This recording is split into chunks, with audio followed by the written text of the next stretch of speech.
The massive crystal chamber of Kepler Prime Station hummed with ancient power as 7 alien beings gathered around the eternal table. Each counselor represented a different corner of the galaxy, their forms varying from the towering crystalline Vextara to the liquid metal entity known as Grathon. For 3,000 years this chamber had been the beating heart of galactic civilization. Counselor Vextara's diamond-like fingers traced across the holographic display showing a small, blue world in an unremarkable spiral arm. Her voice resonated like wind chimes in a storm. Survey probe Gamma 7 has returned from the Sol system. We have discovered another sapient species. The other counselors barely looked up from their meditation crystals. New species were discovered every few decades, and the process was always the same. First contact evaluation, then integration under the sacred protocols. "Have you prepared the standard guidance package?" asked Counselor Zurbeth, whose gaseous form swirled within a containment field. Technological restrictions, colonial limitations, and supervised development timeline. Vextara's crystalline body flickered with unusual patterns of light. "That is the problem. I transmitted the package to their leaders 3 cycles ago. They have declined." The chamber fell silent except for the low thrum of the station's massive engines. Counselor Grathon's liquid metal form rippled and reformed into a more imposing shape. "Explain this word, declined. Did they request modifications to the terms?" "No." Vextara's voice carried a note of disbelief. "They simply said no." The ancient being known as Thysa, whose form resembled living shadow wrapped around a core of starlight, spoke for the first time in decades. "In 3 millennia, no species has ever refused our guidance. The Kethari begged for our protection. The mollusk worlds welcomed our structure. Even the proud Zephyrians eventually accepted our wisdom." Vexitara activated the chamber's main display. A 3-dimensional map of the local galactic arm materialized, showing hundreds of worlds marked with council authorization codes. Then she highlighted the Sol system, and the display erupted with red warning markers. "According to our deep scans, these humans have already established colonies on 23 worlds across 7 star systems. They have built massive space stations, asteroid mining operations, and terraforming facilities, all without filing a single petition for expansion rights." Counselor Grathun's metallic form pulsed with agitation. "Impossible. Our enforcement drones would have detected unauthorized expansion. Our monitoring systems cover every hyperlane and jump route." "They are not using the standard hyperlanes," Vextara replied. "These humans have developed their own faster-than-light technology. They call it quantum tunneling drives. Our probes detected human ships emerging from uncharted space routes that we did not know existed. The chamber's atmospheric processors adjusted as the counselor's collective stress began affecting the station's environment. Warning lights flickered along the crystal walls. Thysa extended tendrils of living shadow toward the display. "Show us their colonial structure. How do they maintain order across multiple systems without centralized authority?" The display shifted to show bustling human settlements. Space elevators carried tons of cargo between orbital platforms and planetary surfaces. Massive cargo ships, their hulls scarred by countless journeys, docked at spaceports teeming with activity. Children played in artificial gravity parks while their parents worked in zero-G manufacturing facilities. "This is chaos," whispered Zurbeth. "No formal hierarchy, no submission protocols, no request forms for resource allocation. How do they prevent conflicts between colonies?" Before Vextara could respond, the chamber's communication array crackled to life. The main screen flickered and displayed the image of a human male with kind eyes and salt and pepper hair. He wore a simple blue uniform with no visible rank insignia. "Greetings, Galactic Council. I am Ambassador Park Jimin, representing Earth's colonial authority. Thank you for your generous offer of guidance, but we must respectfully decline." Grathun's liquid form solidified into sharp angles. "You cannot decline. The sacred protocols have maintained peace for 3,000 years. Without proper supervision, your species will destroy itself or threaten others." Park Jimin smiled with genuine warmth. "We appreciate your concern, truly, But we have been exploring space for over 2 centuries now. We have established peaceful contact with the Zephyrian Collective, the Androsi clans, and even the mysterious Void Touched. Our colonies are thriving, and we have not had a single interstellar conflict. The councillors exchanged glances of pure shock. The Zephyrians had rejected council contact for centuries. The Androsi clans considered themselves too proud for council membership, and the Void Touched were so secretive that most species believed them to be myths. Vextara leaned forward. You have made unauthorized contact with unregistered species. This violates Protocol 12 of the Sacred Laws. Park Jimin tilted his head slightly. We were not aware that making friends required anyone's permission. The Zephyrians are excellent engineers. The Androsi write beautiful poetry. And the Void Touched makes surprisingly good coffee. He paused. Is there anything else we can help you with today? The transmission ended, leaving the 7 most powerful beings in the galaxy staring at a blank screen in stunned silence. Council Arbiter Zenthal stood on the bridge of the massive dreadnought Eternal Order, watching Earth grow larger through the reinforced viewing ports. The blue and green world looked deceptively peaceful, but Zenthal's 4 eyes burned with determination. In his 700 years of service, he had brought 43 species under council guidance. None had ever required more than a show of force. His diplomatic fleet consisted of 12 warships, each one larger than most space stations. The smallest vessel carried enough firepower to glass a continent.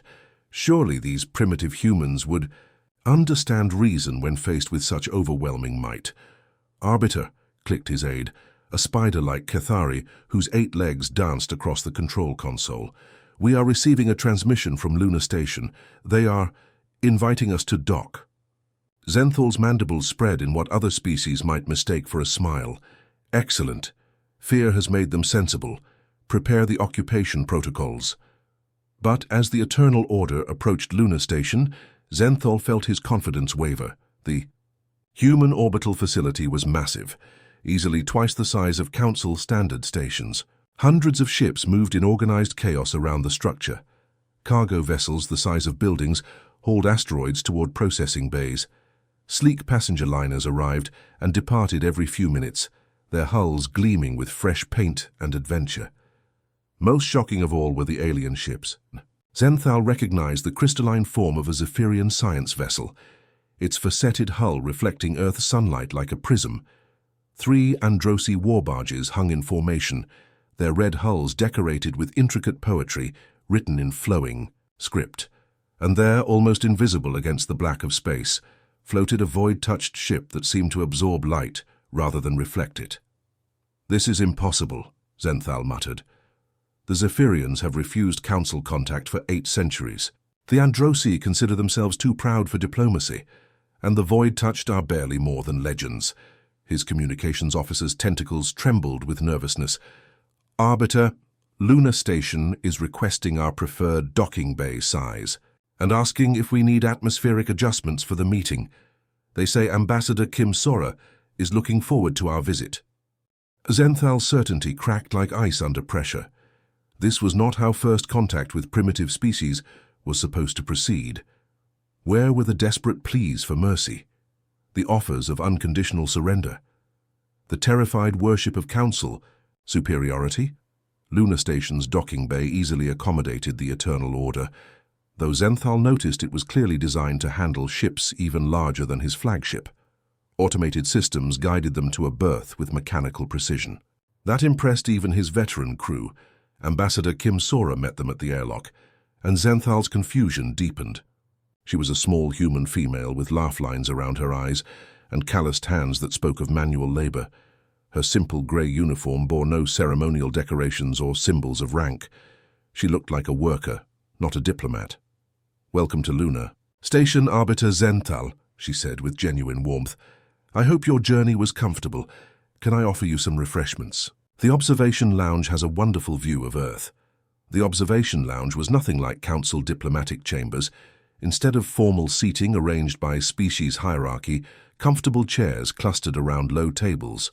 The massive, transparent, aluminum windows offered a breathtaking view of Earth rotating slowly below, its blue oceans and white clouds mesmerizing in their beauty. Kim Sora poured herself tea from a ceramic pot and offered various beverages to Zenthal's delegation. When she learned that his species preferred liquid nutrients, she produced a container of amino acid solution, without fuss, as if hosting insectoid aliens was perfectly normal. "Your expansion patterns make no sense," Zenthal declared, trying to regain control of the situation. "We have studied your colonies. There is no central planning, no resource allocation authority, no population control measures. How do you prevent chaos and conflict?" Kim Sora settled into her chair with a comfortable sigh. "People follow opportunities. A mining engineer hears about rich asteroid fields in the Tau Ceti system, so he packs up his family and goes. A group of farmers wants to try terraforming techniques on a virgin world, so they pool their resources and buy transport. Communities form where they make sense. But without oversight, without permits and regulations, surely there must be conflicts. Over resources, territorial disputes, trade wars?" Kim Sora shrugged. "Sometimes neighbors argue, but we work things out. The colonial authority helps mediate disputes, but mostly people just get along. It's easier than fighting." Zenthal's mandibles clicked rapidly, a sign of deep agitation. "This is impossible. Chaos theory proves that unregulated expansion leads to civilizational collapse. The mathematical models are clear." "Maybe your math is wrong," Kim Sora suggested, mildly. Through the observation windows, a massive cargo convoy was departing Earth orbit. Zenthal counted over 50 vessels, their holds bulging with manufactured goods, agricultural products and raw materials. No council permits, no authorization codes, no bureaucratic oversight. Just humans moving freely through space as if they owned it. "You have made contact with species that have rejected council authority for centuries," Zenthal continued. "The Void Touched, the Androsi clans, the Zephyrian Collective. These are dangerous, unpredictable civilizations. Council protocols exist to prevent such unauthorized contact." Kim Sora's eyes lit up. "Oh, they're wonderful people once you get to know them. The Zephyrians are incredible engineers. They helped us design our new quantum tunnel drives. The Androsi write the most beautiful poetry about space travel. And the Void Touch," she paused thoughtfully. "Well, they're mysterious, but they introduced us to coffee blends from 17 different star systems. Best breakfast drink in the galaxy." Zenthal felt his worldview crumbling. "You treat them as equals, as friends. But the sacred protocols clearly establish council authority over all interspecies contact. These regulations have maintained galactic peace for 3 millennia. Kim Sora sipped her tea and gazed out at Earth. Maybe they just needed someone to talk to them like people instead of problems to be managed.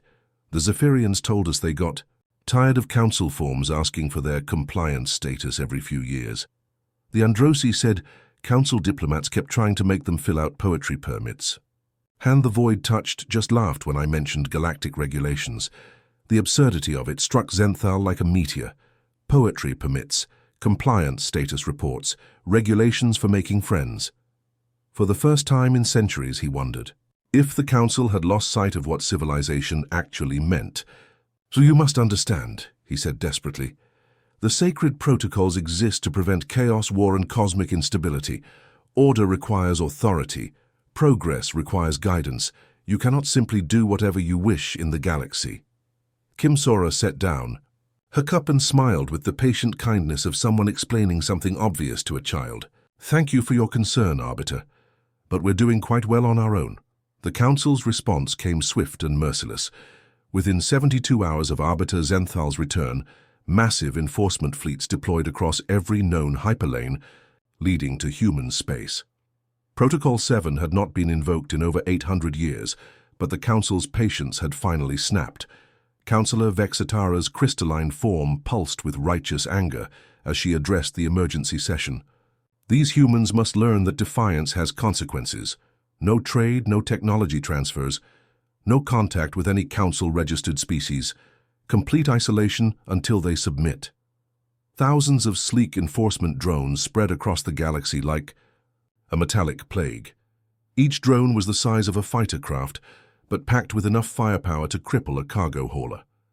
Their black hulls bristled with sensor arrays and quantum disruptors, designed to stop any ship attempting to break the blockade.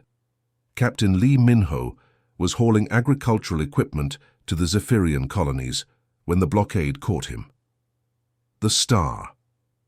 Wanderer was an old cargo hauler, her hull patched with different metals from a dozen worlds, but she was fast and her captain knew every trick in the book. Council enforcement drone on intercept course, announced his navigator, Park Sun-hee, her fingers dancing across the sensor display. They're demanding we turn back immediately. Lee Min-ho studied his star charts with the calculating eye of a man who had been running cargo through dangerous space for 20 years. The main hyperlane to Zephyrian space was completely blocked, with enforcement drones stationed every few light years like deadly toll booths. What about the Stellar Gulf, he mused, pointing to a vast region of space marked as unexplored on all council charts. No one's supposed to be out there. Park Sun-hee's eyes widened. Captain, that's uncharted space. No navigation beacons, no emergency stations, no rescue services. If something goes wrong out there, we're on our own.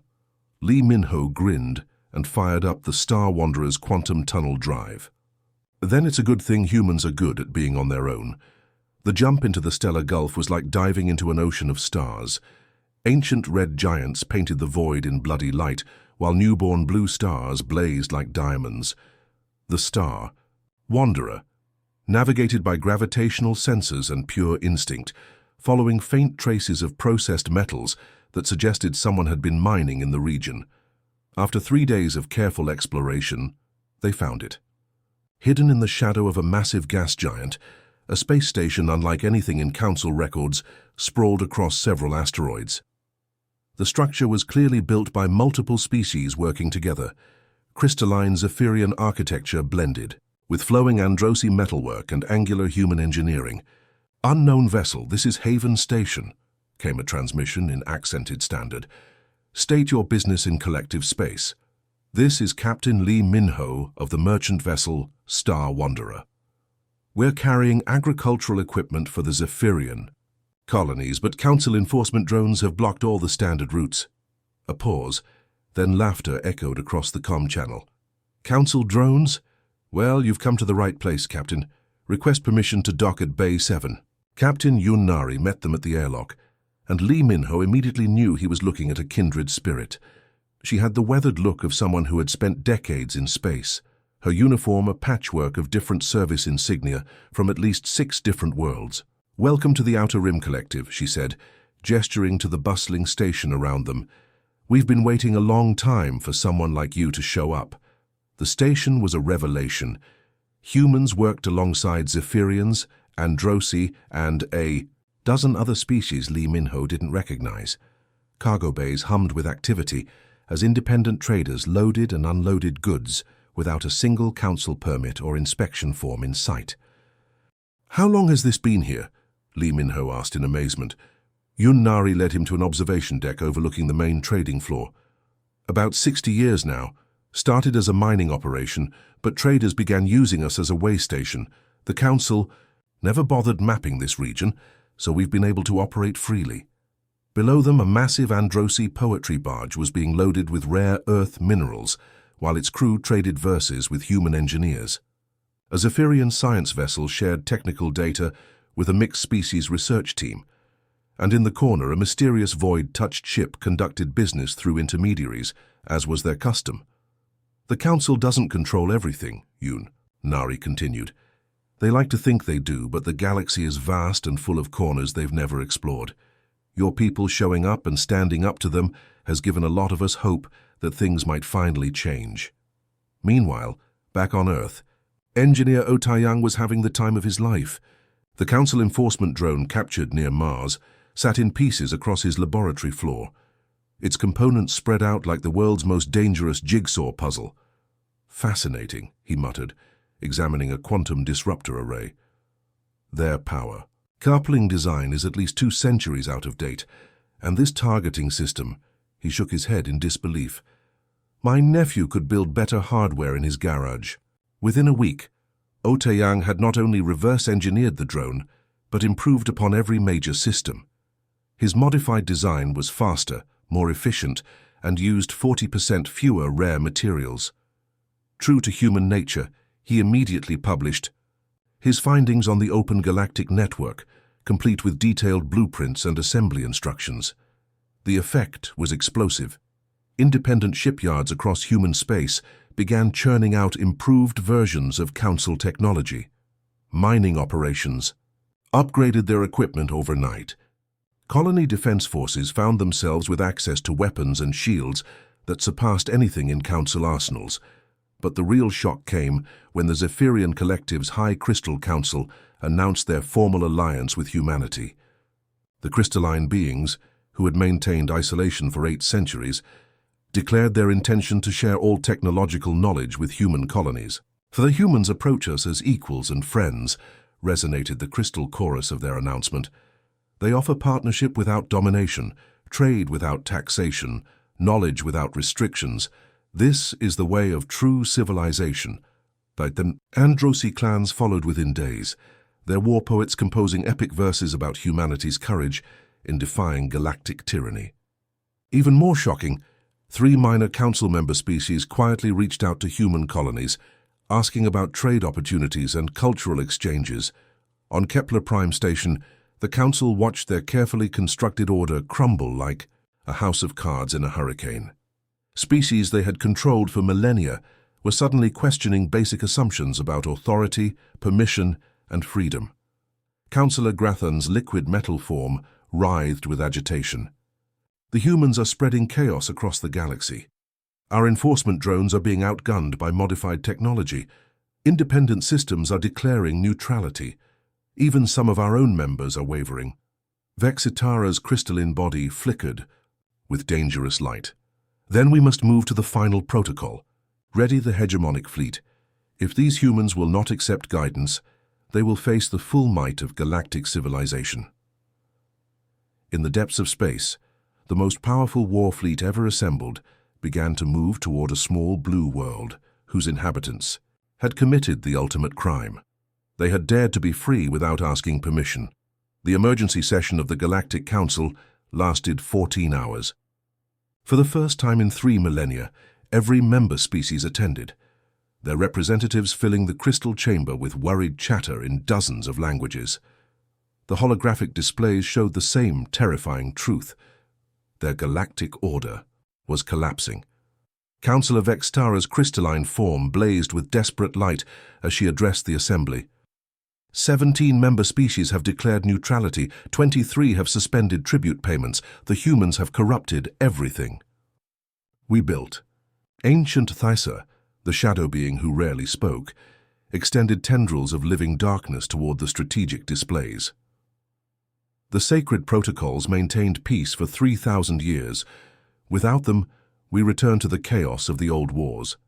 Entire systems will burn. Councillor Grathun's liquid metal body formed sharp angles of anger. Then we use the final option, activate the hegemonic fleet. A collective gasp echoed through the chamber. The hegemonic fleet was their ultimate weapon. 12,000 warships representing the combined military might of every council species. It had crushed the rebellion of the Seven Suns. It had ended the Crystal Wars in a single devastating battle. It had never known defeat. "The humans will surrender when they see what true power looks like," Vexitara declared. "No species can stand against the full might of galactic civilization." The ultimatum transmission reached every human colony simultaneously. Admiral Han Seojun was reviewing supply reports aboard the converted cargo hauler Iron Dream when the message arrived. His weathered face, marked by decades of hauling freight through dangerous space, hardened as he listened to the Council's demands. "Citizens of humanity," the message began in cold mechanical tones. "You have violated the sacred protocols and corrupted the galactic order. Submit immediately for corrective reconstruction under proper Council supervision or face total annihilation. You have 72 hours to comply." Han Seojun had been hauling cargo between the outer colonies when the crisis began. But when volunteers were needed to organize humanity's defense, the former freight captain found himself commanding a fleet of converted civilian ships. His background wasn't in military strategy. It was in keeping old ships running on impossible schedules with improvised repairs. "Get me a channel to all human colonies," he ordered his communications officer, Lee Ji-won. "And patch in our allies too. Everyone needs to hear this." The response came not from Earth's government, but from the newly formed Free Worlds Alliance. The transmission originated from a dozen different locations simultaneously. Human colonies, Zephyrian crystal cities, Androsi war barges and hidden stations throughout the independent sectors. Admiral Han Seojun stood on the bridge of the hastily converted battleship Independence, formerly the cargo hauler Lucky Strike. Behind him, the command crew worked at stations that still smelled of industrial lubricants and recycled air. These weren't career military officers, they were miners, traders, engineers, and farmers who had volunteered to defend their freedom. Council. "Forces, this is Admiral Han Seojun of the Free Worlds Alliance fleet," he began, his voice carrying the calm confidence of a man who had survived 1,000 dangerous cargo runs. "We received your ultimatum. Here's our answer.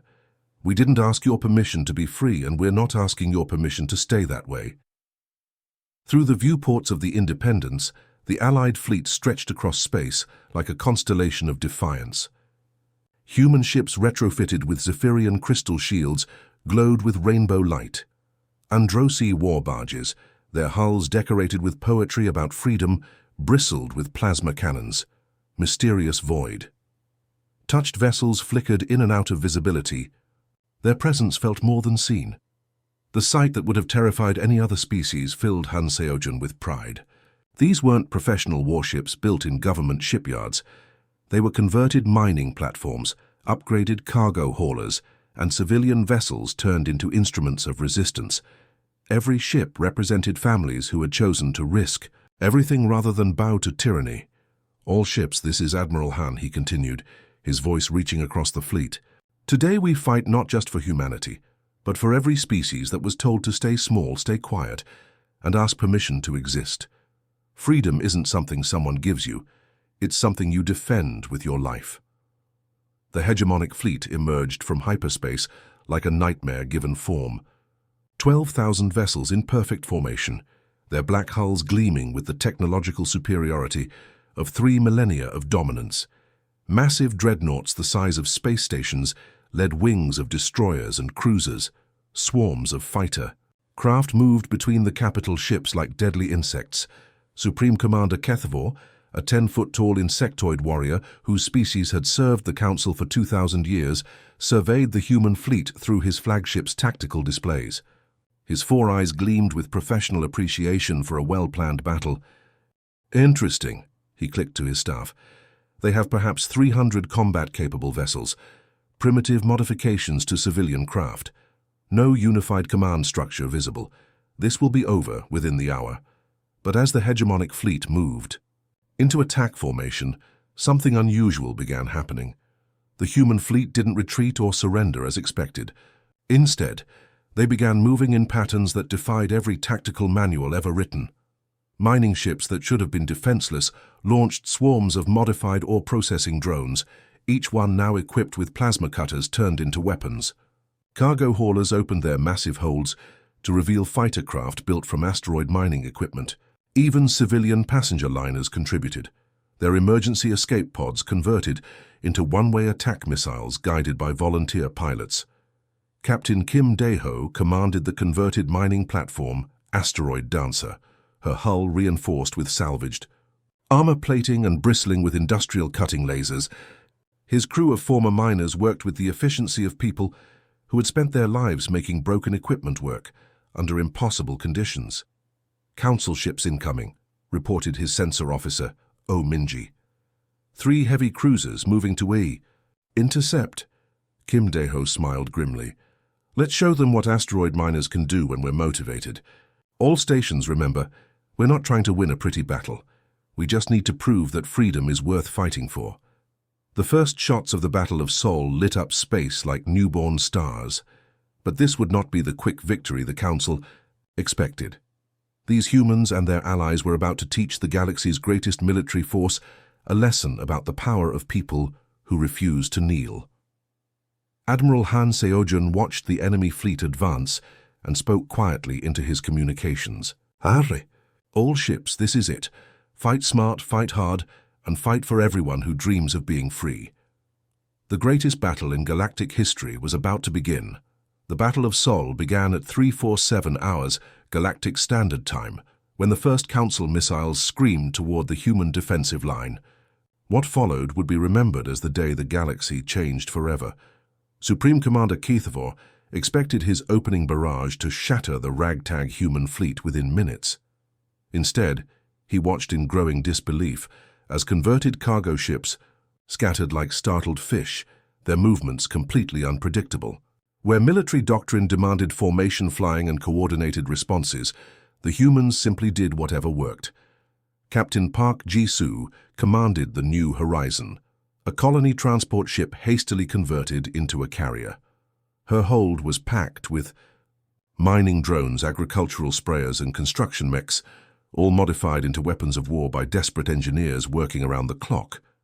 "Council dreadnought bearing down on us," reported her tactical officer Choi Seung-min, his voice tight with concentration. "They're trying to lock targeting solutions, but our void-touched friends are making that difficult." The mysterious void. Touched ships flickered through space like living shadows, their reality-bending technology creating sensor dead zones and false readings. Council-targeting computers, designed for conventional warfare, struggled to track enemies that seemed to exist in multiple dimensions simultaneously. Park Ji-soo grinned fiercely. "Launch everything. Mining drones, construction bots, even the agricultural sprayers. Let's see how their fancy shields handle fertilizer traveling at 30,000 kilometers per second." The New Horizon erupted like a mechanical hive, disgorging hundreds of modified civilian craft. Mining drones designed to crack asteroids swarmed over Council destroyers, their diamond-tipped drilling arrays punching through military armor like paper. Construction mechs used industrial plasma cutters to slice weapon arrays from enemy ships. Even the modified agricultural equipment proved deadly, filling space with clouds of corrosive chemicals that ate through hull plating. Meanwhile, Captain Kim Di-ho's mining platform Asteroid Dancer led a squadron of ore haulers in the most unconventional attack formation ever recorded. Using techniques learned from asteroid mining, they created artificial debris fields by shattering ice chunks with controlled explosions, forcing the massive Council dreadnoughts to navigate through obstacles while smaller human ships darted between the fragments. "This is impossible," Keithvor snarled as another of his cruisers reported critical damage from what appeared to be modified farming equipment. "They have no discipline, no formations, no strategy. How are they winning?" His tactical officer's antennae twitched nervously. "Sir, they're not following any known combat doctrine. Our computers can't predict their movements because they're not using standardized patterns." The truth was becoming clear. The Council's greatest strength had become their greatest weakness. 3,000 years of absolute dominance had made them rigid, predictable, and unable to adapt to truly creative opposition. The turning point came when Captain Park Ji-soo led her makeshift squadron directly at the Council flagship, Eternal Dominion, a massive vessel that had never retreated from battle in 2 millennia of service. As warning klaxons blared across the human fleet, she opened a channel on all frequencies. "This is Captain Park Ji-soo of the Free Worlds Alliance," her voice rang out across the battlefield, reaching human colonies, alien allies, and Council forces alike. "This is for every world that was told to wait for permission to dream. This is for every species that was denied the right to reach for the stars. This is for every civilization that was crushed under the weight of bureaucracy and fear." The New Horizon and her escorts charged straight into the teeth of the flagship's defensive fire. Modified ore haulers used their industrial tractor beams to grab and redirect incoming missiles. Passenger liners, their hulls reinforced with asteroid mining equipment, rammed through fighter screens with desperate courage. And Park Ji-soo's colony ship, loaded with every piece of civilian equipment that could be turned into a weapon, struck the Eternal Dominion like a meteor made of pure human stubbornness. The flagship's shields, designed to withstand military-grade weapons, couldn't handle the chaotic mix of industrial equipment, modified mining tools, and agricultural chemicals that poured from the human vessels. Drill bits designed for asteroid cores punched through armor plating. chemical sprayers meant for crop protection ate through bulkheads, and construction mechs, programmed to build space stations, began systematically dismantling the enemy ship from the inside. Supreme Commander Kethavor watched his bridge dissolve around him as human construction equipment treated his flagship like a demolition project. The last thing he saw was a modified agricultural drone spraying his command center with industrial solvent while playing cheerful farming music from its speakers. The Eternal Dominion, flagship of the hegemonic fleet and symbol of council power, for 2,000 years broke apart in a cascade of secondary explosions. The sight of their mightiest vessel falling to converted farm equipment shattered the morale of the entire council fleet. Within 6 hours, the hegemonic fleet was in full retreat. Ships that had conquered empires fled before cargo haulers and mining platforms. The most powerful military force in galactic history had been defeated by farmers, miners, and freight drivers who refused to ask permission to be free. The political collapse followed swiftly.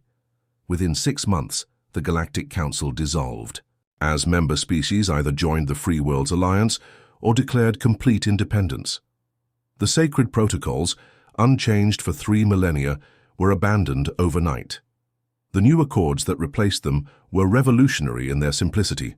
Every sapient species had the inherent right to explore, settle, trade, and govern themselves as they saw fit. No permits required, no permissions needed, no bureaucratic oversight. Ambassador Kim Sora stood in the observation deck of Unity Station, the magnificent new facility built cooperatively by dozens of species working together as equals. The station orbited at the edge of the Sol system, a symbol of the new galactic order where cooperation replaced domination. Through the transparent aluminum windows, she watched the constant flow of ships arriving and departing. Zephyrian crystal ships carrying scientific equipment to new research colonies, Androsi poetry barges loaded with cultural exchanges, human cargo haulers bringing supplies to anyone who needed them, and mysterious void-touched vessels conducting their secretive business without interference or interrogation. A young Zephyrian crystalline being approached her, its faceted form glowing with nervous energy. Ambassador Kim, I represent a group of researchers who wish to establish a colony in the Outer Rim territories. We have identified several promising worlds for our studies. Do we need to file applications or request territorial assignments? Kim Sora smiled with the warm satisfaction of someone who had lived to see a better world. You don't need to ask anyone's permission. Pick a world, build your colony, and follow your dreams. The stars belong to everyone now. Outside the station, a human cargo hauler named Freedom's Dawn departed for the Galactic Rim, her hold full of supplies for a new colony of mixed species working together to terraform a distant world. Her captain, a former Council enforcement officer who had defected during the battle, hummed an old Earth song about freedom as he plotted a course through uncharted space. The galaxy had finally learned what humans had always known: free beings. Don't need anyone's permission to live, explore, dream, and choose their own destiny among the infinite stars. The age of asking permission was over. The age of freedom had begun. The end.